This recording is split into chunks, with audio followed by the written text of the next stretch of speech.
This is a very brief but public message. I would like my half-siblings, including, and I'm going to name and shame them from oldest to youngest. I don't know all the after-marriage surnames, but obviously Parrick being my father's name. Carol Parrick, now Carol Stevenson. Kevin Parrick. Then who's the next one? Probably is...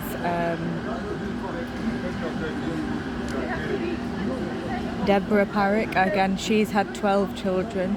I don't know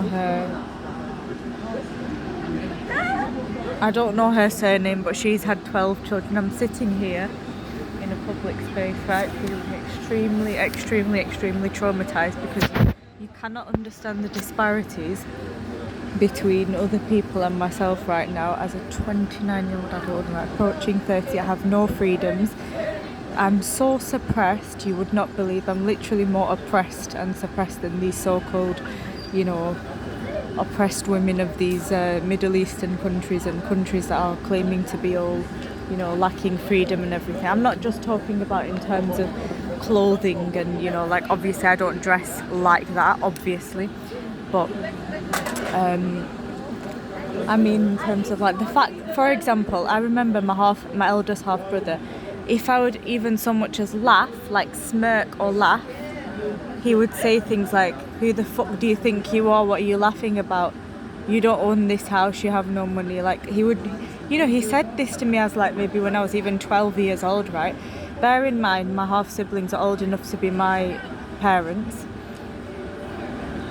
It's so commendable that I haven't committed suicide yet, right? I look around, I listen to other people, the freedoms, the things they speak about, the things they do, the way they look, the way they dress, everything. It's so unrelatable.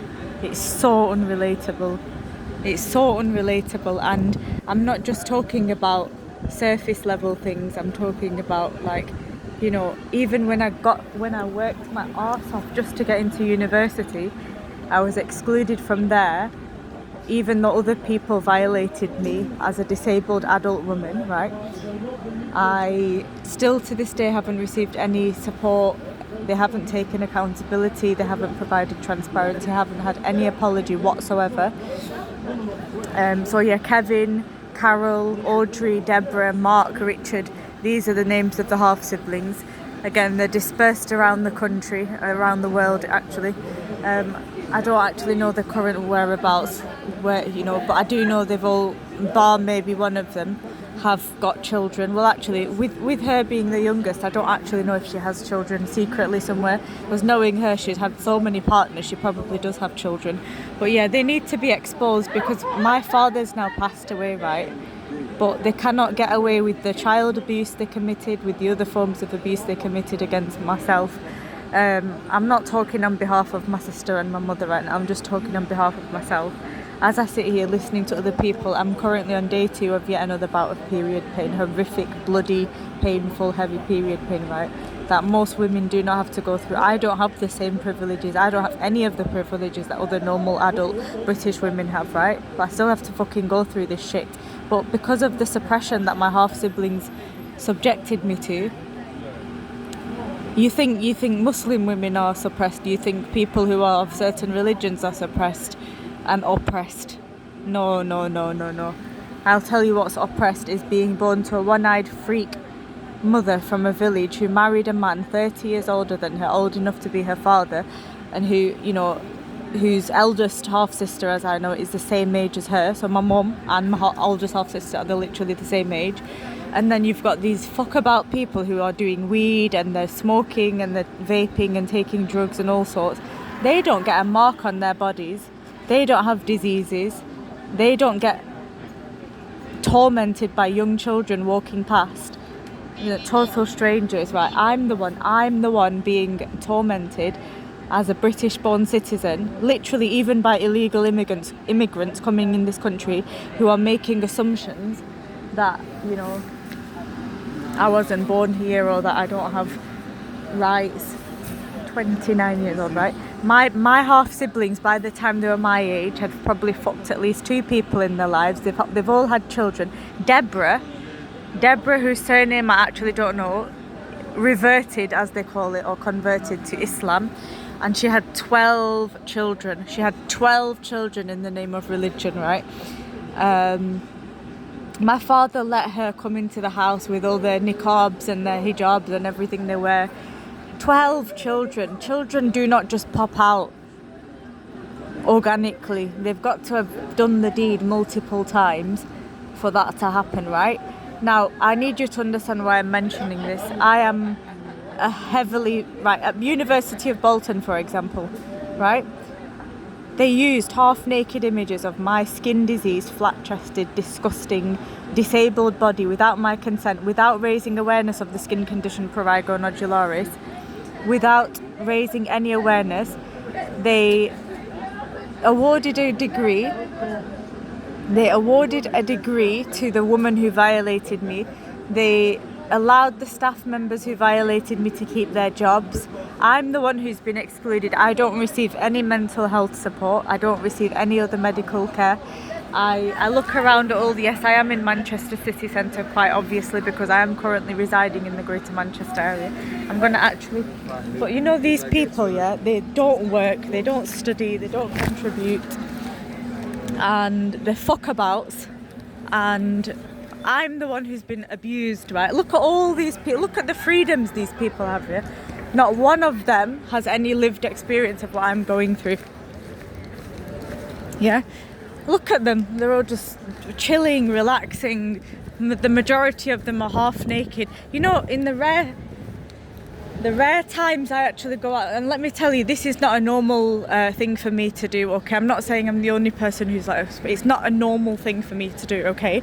But I see people, you know, like, for example, even in the locality where I currently am living, there's people literally, like, they let their kids play out, like, very, very late in the day. Like, I didn't have that. My parents did not allow that, right? They didn't encourage play. They didn't encourage going out. They just didn't encourage that kind of, that liberty, right? I am suicidal. I am depressed. I'm anxious. I'm unwell. I'm not coping. I don't have any support network, right? I'm not coping. I know that I can't change the ways of the world. My argument is why, when I actually actively reached out for help to the relevant, you know, organisations and individuals, why at every moment was I dismissed? That's what I would like to know. Because these are paid people in positions with duties of care who were supposed to be supporting people, like, you know, people who reach out for help, people who need the help. Not only did they not help, but they chose to violate me even further. I am asking, right, very, very, very reasonably, that, you know, almost as like a campaign sort of thing, almost as like a protest, that this cannot keep continuing. I am depressed, I am suicidal, I am still plagued with a horrific skin disease all over my body. I am currently on day 2 of yet another bout of pointless, pathetic period pain, which is completely unnecessary for a woman who's never going to have a partner or children, or, you know, essentially, obviously, the whole biological reason for it is, you know, so women can produce children. Obviously, I don't have that plan at all. So why can't I receive the medical care effectively and quickly to get it stopped? At the very least, I'm not saying it's going to resolve all my issues, but I should not be having to go through this, right? I'm not saying I'm the only person suffering with bad period pains, but it's in addition to chronic pain, it's in addition to an autoimmune skin condition that I don't even have an immunosuppressant at the moment for. So, do you know what she gave me this time round? An antidepressant. How fucking patronising when I've been diagnosed with a condition, when they know that my skin isn't actually functioning in the way it's supposed to. And this time round, she didn't even give me an immunosuppressant. She just gave me an antidepressant, which is not going to fix the issue at all. But this is how, I mean, look, I don't have the same privileges as these people. Do you understand that I don't have any of the liberties these people have. They have normal functioning bodies. It doesn't matter what they eat, what they drink, what activities they engage in, how they behave with other people. They have the blessing and the protection of like normally functioning, do you know what I mean, immune systems. And I've never had that. Well, when I say never, I mean like obviously not in like early childhood, but like for like the last say 15 years, it's just been, it's, oh fuck off. Do you know what I mean? It's, well, I actually think I'm going to faint. I've been assaulted, I've been attacked, I've been completely dismissed each and every time I've made these reports to, like, for example, the GMP and the university and other organisations.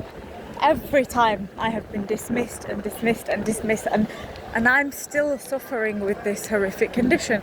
I'm not actually going to be getting this bus.